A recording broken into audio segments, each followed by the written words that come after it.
बिस्मिल्लाहिर्रहमानिर्रहीम। अस्सलाम वालेकुम रहमतुल्लाहि व बरकातुहू।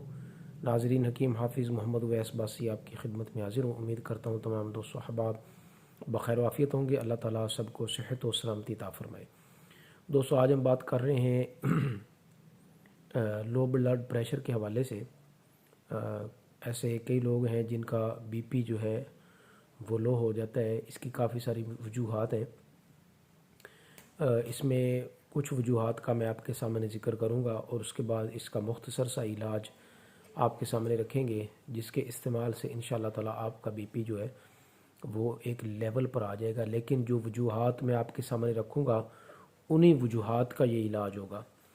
इसमें दो वजूहात मैं आपके सामने रखूंगा। नंबर एक तो नमकियात की जब जिस्म में कमी हो जाती है तो उस वजह से भी बीपी जो है वो लो हो जाता है, और दूसरे नंबर पे आसाबी कमज़ोरी का अगर कोई बंदा शिकार हो तो उसका बीपी जो है वो लो हो जाता है।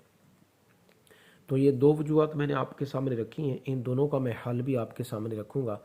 तो इसका नुस्खा मुख्तसर जो है वो आपके सामने रखने से पहले आप तमाम दोस्तों से गुजारिश है, आप हमारे चैनल को सब्सक्राइब करें, दोस्तों के साथ लाजमी शेयर करें ताकि दूसरे दोस्त साहब जी जो हमारी वीडियोस देखें और वो भी मुस्तफ़ीद हों। तो इस हवाले से दोस्तों दो चीज़ें हैं जो आप इस्तेमाल करेंगे, इंशाअल्लाह ताला उससे जिस्म में नमकियात भी पूरे होंगे और आसाब को भी तक़वियत मिलेगी। अब वो चीज़ें क्या हैं? काला नमक और काली मिर्च, ये दो चीज़ें हैं। अब इसके इस्तेमाल का तरीका ये होगा कि आप इन दोनों को हम वज़न कूट लें, बिल्कुल बारीक पाउडर बनाकर आप इसको किसी डब्बी में जो है वो महफूज रख लें। अब इसका तरीक़ाकार ये, इसके मैं आपको इस्तेमाल के तरीके भी मुख्तलिफ बताऊँगा। पहले नंबर पे तो आप इस तरह करेंगे कि सुबह के वक्त खाली पेट एक गिलास पानी का आप लें और उसमें एक चुटकी जो है वो इन दोनों चीज़ों की जो आपने बना के रखे हैं, काला नमक और काली मिर्च, एक चुटकी आप उस पानी में डाल दें। थोड़ी देर उसको पानी को जो है वो आप पड़ा रहने दें 2-4 मिनट के लिए। तो बाद में आप उस पानी को जो है वो इस्तेमाल करें।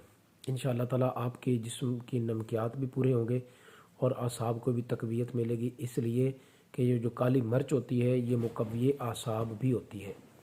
ठीक हो गया। और दूसरे नंबर पे इसके और भी मुख्तलिफ से तरीके हैं। मुख्तलिफ तरीक़ों से मुराद ये है कि आप दोपहर के वक्त सलाद इस्तेमाल करें, मसलन खीरा है, गाजर है, प्याज है, मूली है, चुकंदर है, इन चीज़ों को आप सलाद इस्तेमाल करेंगे तो आप इस तरह करें कि उसमें आप थोड़ा सा ये काली मिर्च और काला नमक जो है, जो पाउडर जो आपने तैयार किया है वो आप थोड़ा सा इस पे छिड़क लें और उस सलाद को आप इस्तेमाल करें। उसके बाद आप जो सालन इस्तेमाल करते हैं रोज़मर्रा की ज़िंदगी में, उसमें आप नमक का थोड़ा कम इस्तेमाल करें, और थोड़ा कम इस्तेमाल करने के बाद आप इस तरीके से करेंगे कि उसमें आप सफ़ेद नमक की जगह पे यही काला नमक और काली मिर्च, इसको आप एक चुटकी जो है वो सालन में डाल के आप इस्तेमाल कर सकते हैं। इंशाअल्लाह ताला ये चंद इस्तेमाल मैंने आपके सामने रखे हैं। इंशाअल्लाह ताला इसके इस्तेमाल से आपका बीपी भी इंशाअल्लाह ताला एक लेवल पर आ जाएगा, अगर नमकियात की कमी की वजह से लो है तो। दूसरे नंबर पे आसाबी क़ुव्वत भी इंशाअल्लाह ताला इससे बहाल होगी। काली मिर्च का आप जब इस्तेमाल करेंगे आसाब को भी तक़वियत मिलेगी, क्योंकि ये मुक़व्वी आसाब है। वैसे भी अगर आप चबाना चाहें तो काली मिर्च आप वैसे भी चबा सकते हैं। एक तो ये मतलब री को भी खारिज करती है, यानी जो हवा पेट में भर जाती है उसको भी खारिज करती है। उसके बाद साथ साथ ये मुक़व्वी आसाब भी है। तो आज का नुस्खा उम्मीद करता हूँ बिल्कुल सादा सिंपल नुस्खा था, घर में ये चीज़ें मौजूद होती हैं तो आप इसको इस्तेमाल करके जो है भरपूर फ़ायदा उठा सकते हैं। अस्सलाम वालेकुम रहमतुल्लाहि व बरकातुहू।